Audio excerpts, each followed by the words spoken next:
Hello everyone, welcome back to our channel. ఈరోజు వచ్చేసరికి మనం చేపల పులుసు ఎలా పెట్టాలో చూద్దాం. నెల్లూరు స్పెషల్ కదా, సో మా ఆంధ్ర స్పెషల్ చేపల పులుసు ఎలాగో చూసేద్దాం రండి.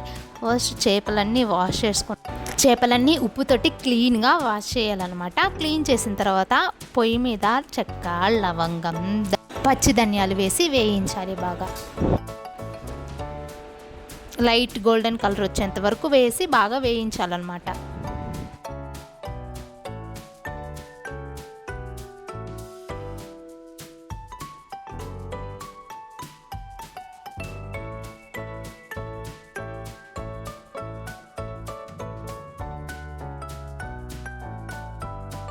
ఇప్పుడు ఒక కడాయి పెట్టుకొని ఆ కడాయిలోకి నూనె వేసుకొని ఒక ఉల్లిపాయ ముక్కలు తుంచి బాగా నూనెలో వేసి వేయించాలన్నమాట.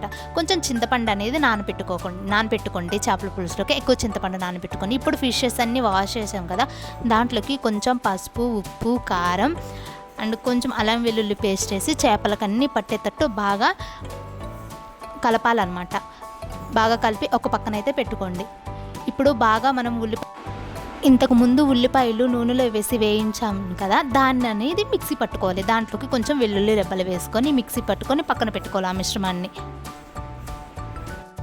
స్టార్టింగ్లో చెప్పాను కదా, చెక్క, లవంగం, ధనియాల పొడి వేయించాను గోల్డెన్ కలర్లోని. సో దాన్ని అయితే రోట్లో అయితే దంచుకోవాలి. రోట్లో దంచుకోవడం వల్ల ఆ టేస్టే వేరబ్బా. ఇప్పుడు ఒక పెద్ద బౌల్ పెట్టుకొని దాంట్లోకి కొంచెం నూనె వేసుకొని మీ టేస్ట్ తగ్గట్టు నూనె వేసుకొని పచ్చిమిరకాయలు అనేది వేయాలి. పచ్చిమిరకాయలు వేసిన తర్వాత ఫస్ట్ మనము ఆనియన్స్ వేయించాం కదా నూనెలో, సో అది పేస్ట్ పట్టాం కదా, ఆ పేస్ట్ అనేది నూనెలోకి వేసి బాగా గోల్డెన్ కలర్ వచ్చేంత వరకు వేయించాలి. కొంచెం కరివేపాకు కూడా వేసుకోండి ఈ మధ్యలోనే. దాంట్లోకి కొంచెం పసుపు, కారం, ఉప్పు వేసి బాగా కలిపండి.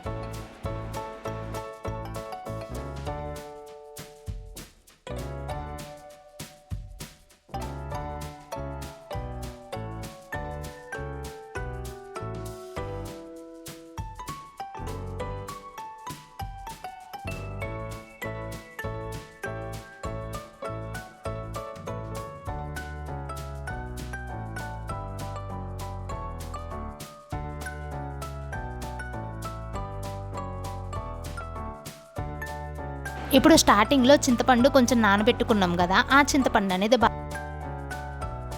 వడపోసుకోవాలన్నమాట. చింతపండు నీళ్ళు అనేది పోయాలి. సో పోసి కొంచెం ఒక 5 మినిట్స్ బాగా బాయిల్ అవ్వనివ్వండి. అప్పుడే చేపలు వేయకండి. మినిట్స్ బాగా బాయిల్ అయిన తర్వాత స్టార్టింగ్లో మనం ధనియాల పొడి బాగా వేయించుకున్నాం కదా, సో దాన్ని మనం మిక్సీ అయినా రోట్లో అయినా దంచుకున్న దాన్ని తీసుకొని ఇలా ఈ మిశ్రమంలోకి అయితే వేయాలి. బాగా బాయిల్ అవ్వండి 2 మినిట్స్ బాగా. స్టార్టింగ్లో మనం చేపలకు ఉప్పు, కారం, పసుపు వేసి పెట్టుకున్నాం కదా, ఉప్పు కారం వేసి సో దాన్ని అనేది దీంట్లోకి కొంచెం కొంచెం ఒకటొకటిగా వేసుకొని 5 మినిట్స్ 50 మినిట్స్ ఉడకనివ్వండి బాగా. మధ్య మధ్యలో తిప్పగాకండి, చేప అనేది ముక్కలు ముక్కలు అయిపోతుంది. సో 50 మినిట్స్ బాగా ఉడకనివ్వండి మూత పెట్టి.